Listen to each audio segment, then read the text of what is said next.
अस्सलाम वालेकुम friends.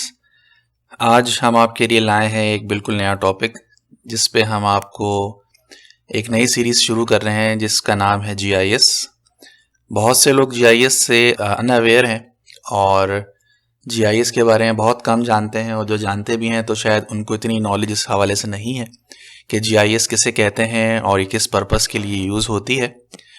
GIS basically अगर हम डेफिनेशन पे जाएं तो जीआईएस की डेफिनेशन बहुत सिंपल है। GIS stores, manipulate, display and analyse the data. अब अगर हम इसको आसान अल्फाज में बयान करना चाहें तो जीआईएस एक ऐसी साइंस है जिसके अंदर हम अपने डाटा को कलेक्ट करते हैं, और ये डाटा कहीं का भी हो सकता है, किसी भी लोकेशन का हो सकता है। इस डाटा को हम कलेक्ट करने के बाद इस डाटा को हम अपने सॉफ्टवेयर में ऐड करके उसके साथ इसकी डिटेल्स को ऐड करके और कोई ना कोई मैप इससे क्रिएट करते हैं जिससे कोई ना कोई नतीजा अखज़ किया जा सकता है। ये एक बहुत ही सिंपल तरीका है जीआईएस को डिफाइन करने का। जीआईएस के लिए जो कुछ लोगों को जो है गलत फहमियां भी हैं कि जीआईएस जो है जैसे सिर्फ और सिर्फ ज्योग्राफी के स्टूडेंट्स ही यूज कर सकते हैं, या जीआईएस जो है इसके लिए कैड का आना, ऑटोकैड का आना बहुत जरूरी है। ऐसा हरगिज नहीं है।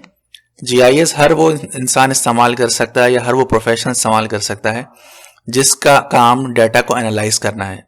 बेसिकली जीआईएस के अंदर जो बैकबोन की हैसियत रखता है वो डाटा होता है, और अगर जीआईएस में डाटा मौजूद नहीं है तो वो एक सिंपल विजुअलाइजेशन के अलावा और कुछ भी नहीं है। तो अब जीआईएस की अगर हम बात करें, वो लोग जो जीआईएस सीखना चाहते हैं और जीआईएस की तरफ आना चाहते हैं और इसको अपने कैरियर के तौर पे यूज़ करना चाहते हैं, तो उनको मैं कुछ बेसिक चीज़ें जो हैं वो बताना ज़रूरी समझता हूँ कि जीआईएस जो है बेसिकली इसके अंदर कुछ बेसिक कॉन्सेप्ट हैं जिनका क्लियर होना बहुत ज़रूरी है, और उनको हम आगे की वीडियोस के अंदर और डिटेल में भी बताएंगे।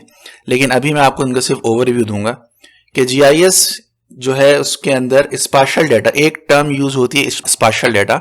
स्पाशियल डाटा से मुराद वो तमाम लोकेशन वाइज डाटा जो कि आप मुख्तलिफ डाटा की सूरत में मुख्तलिफ लोकेशन से गैदर करते हैं, चाहे वो आप ऑन ग्राउंड सर्वे से गैदर करें, चाहे वो आप ऑनलाइन मैप्स के थ्रू करें, या वो डाटा आपको किसी भी दूसरे पेपर मैप्स की सूरत में आपको मिल रहा हो। तो हर डाटा के साथ रिलेटेड एक डाटा जो होता है वो टेबल होता है उसका, जिस टेबल में उस डाटा से रिलेटेड इंफॉर्मेशन ऐड होती है, जिनको हम उर्फ आम में और जीआईएस की लैंग्वेज में एट्रीब्यूट्स कहते हैं।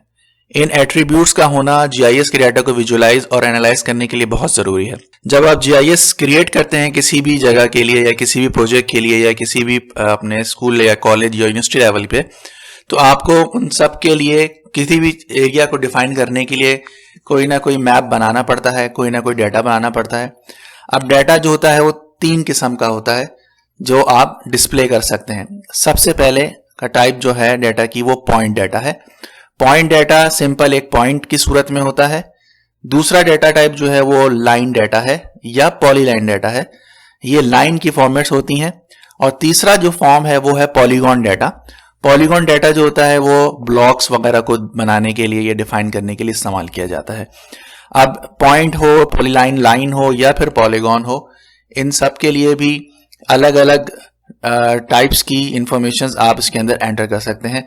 हर तरह की इंफॉर्मेशन को एंटर करने के लिए उसके पर्टिकुलर डाटा टाइप को इस्तेमाल करना बहुत जरूरी है। अब सवाल ये पैदा होता है कि पॉइंट, लाइन और पॉलीगॉन तो किसी भी ग्राफिक सॉफ्टवेयर के अंदर बनाए जा सकते हैं, जैसे एडोब फोटोशॉप है इसके अंदर भी बनाए जा सकते हैं, कोरल ड्रॉ है इसके अंदर भी बनाए जा सकते हैं। इसके अलावा बेतहाशा ऐसे ग्राफिक सॉफ्टवेयर मौजूद हैं जिनके अंदर आप पॉइंट, लाइन, पॉलीगॉन्स की मदद से आप किसी भी मैप की शक्ल दे सकते हैं।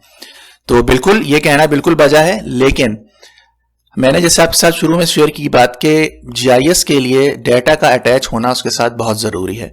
बगैर डाटा के आप जीआईएस कंप्लीट नहीं होती, और बगैर डाटा के साथ आप जो है वो एनालिसिस भी नहीं कर सकते।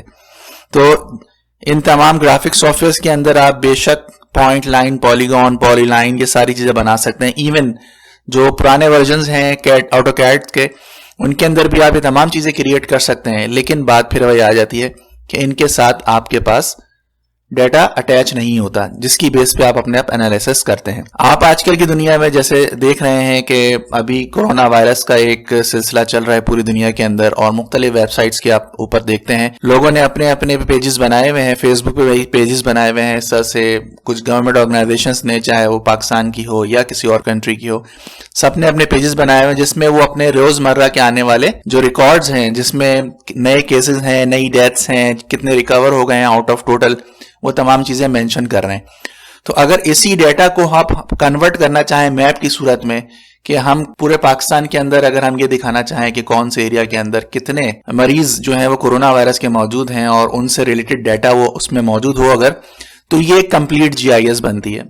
अब ये एक मैप जो है आप नॉर्मली एक किसी ग्राफिक सॉफ्टवेयर में भी बना सकते हैं, लेकिन वो सिर्फ दिखाने के लिए होगा, उससे आप कोई भी एनालिसिस नहीं कर सकते या किसी भी चीज की प्रेडिक्शन नहीं कर सकते। तो जीआईएस के लिए बहुत जरूरी है कि डेटा के साथ साथ या ग्राफिकल डेटा के साथ साथ उसके साथ उसका डेटा अटैच होना बहुत जरूरी है। तो आज हम आपको बताएंगे कि किस तरह से आप अपनी बेसिक क्राइटेरियाज को यूज करते हुए पॉइंट, लाइन एंड पॉलीगॉन की इंफॉर्मेशन को एक जीआईएस सॉफ्टवेयर के अंदर कन्वर्ट करते हैं।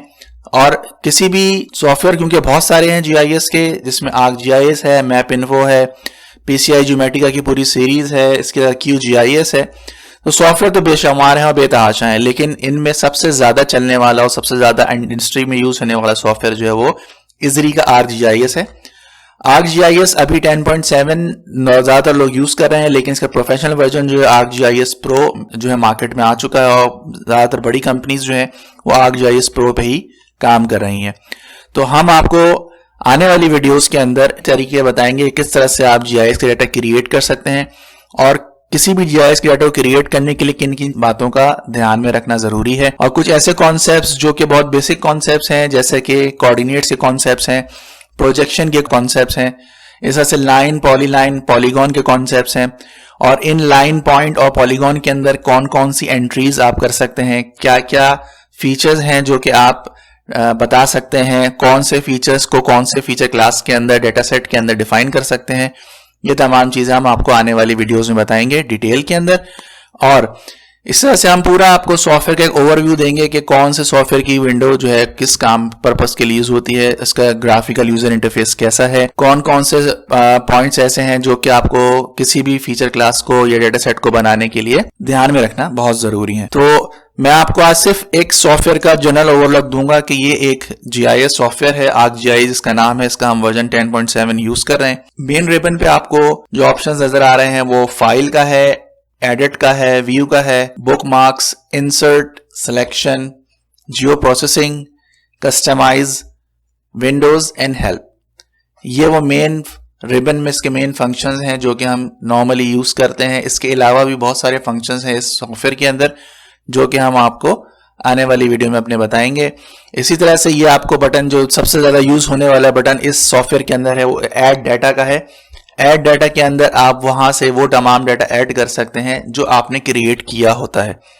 अब वो डाटा को क्रिएट किस तरह से करना है वो भी मैं आपको बताऊंगा, लेकिन सबसे बेसिक चीज जो मैं आपको पहले बता दूं कि पॉइंट, लाइन एंड पॉलीगॉन ये क्या होते हैं, कैसे होते हैं और उसमें किस तरह से डिस्प्ले किया जा सकता है। तो इनको डिस्प्ले करने के लिए सबसे पहले हम आपको बताएंगे कि जैसे कि ये आप मेरा एरो देख रहे हैं, इस पर रेक्टेंगुलर पे है, रेक्टेंगल को सिलेक्ट कर रहा है, लेकिन रेक्टेंगल जो है बेसिकली वो पॉलीगॉन की सूरत है। अगर आपके पास ये बार जो मैंने अभी डिस्प्ले आपको कराई, ये बार अगर ये डिस्प्ले नहीं हो रही है तो आपको उसके लिए क्या करना है, आपको करना है राइट क्लिक करके ये पूरा ऑप्शंस आपको इसमें मिलेंगे, कौन सा आपको विंडो ओपन करना है। कुछ चीजें क्योंकि आप नॉर्मली यूज नहीं कर रहे होते इसलिए वो यहाँ डिस्प्ले नहीं करते, लेकिन ऐसी चीजें जो आपको डेली की यूज में आनी है वो आप यहाँ से सिलेक्ट करते हैं। जैसे एडिटर है, एडिटर से मुराद ये होती है कि आप अपने डाटा को किस तरह से एडिट करते हैं, किस तरह से डाटा को सेव करते हैं। तो एडिटर का यहाँ पे होना बहुत जरूरी है, इसलिए हम एडिटर पे क्लिक करेंगे तो एडिटर का टैब आपके सामने ओपन हो जाएगा, जिसको हम अपने मेन रिबन में ऐड कर देंगे।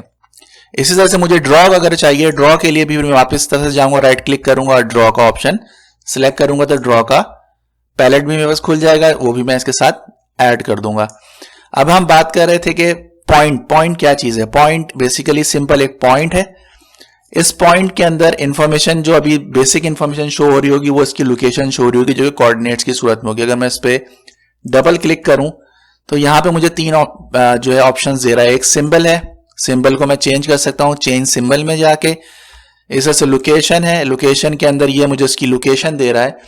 ये चूंकि अभी तक हमने अपने प्रोजेक्ट के अंदर कोऑर्डिनेट सिस्टम डिफाइन नहीं किया हुआ, इसलिए ये अभी तक मुझे एक्चुअल ग्राउंड लोकेशन नहीं दे रहा। तो जब भी मैं कोई ऐसा काम करने जाऊंगा या कोई प्रोजेक्ट बनाने जाऊंगा तो सबसे पहले जो मुझे काम करना है वो मुझे अपनी डेटा का कोऑर्डिनेट सिस्टम डिफाइन करना है, जो कि मेरी एक्चुअल वैल्यूज, ग्राउंड वैल्यूज को शो करेगा।